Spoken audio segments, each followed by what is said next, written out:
This risk board leaves out a landmass that is intrinsically tied to modern United States history.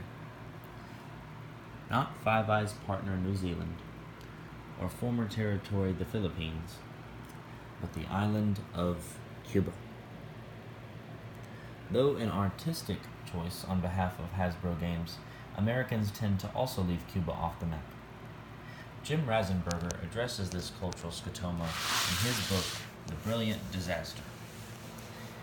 As goes the final paragraph of this work, nearly all the men who planned and organized the operation for the U.S. government 50 years ago are gone now. Kennedy, Bissell, Dulles, Barnes, Rusk, McNamara, Schlesinger, Esterline, Lynch.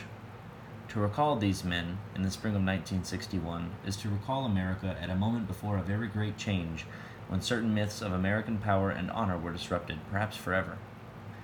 Later, the Kennedy administration would be nostalgically recalled as Camelot, as if it were a fairy tale. In fact, those 5 days in April 1961 were the beginning of the end of a fairy tale, when the curtain fell on one story of America and began to rise on quite another.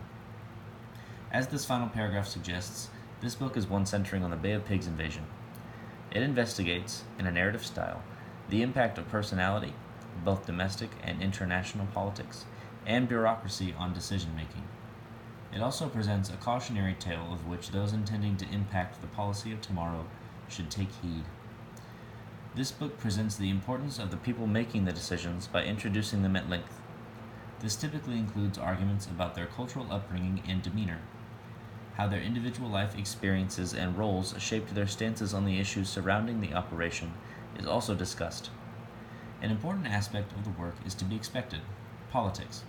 The politics of American transition of power from one party to another, the efforts of diplomats abroad in countries whose regimes are less than aligned with American values, and the machinations of foreign governments themselves are all covered in the book.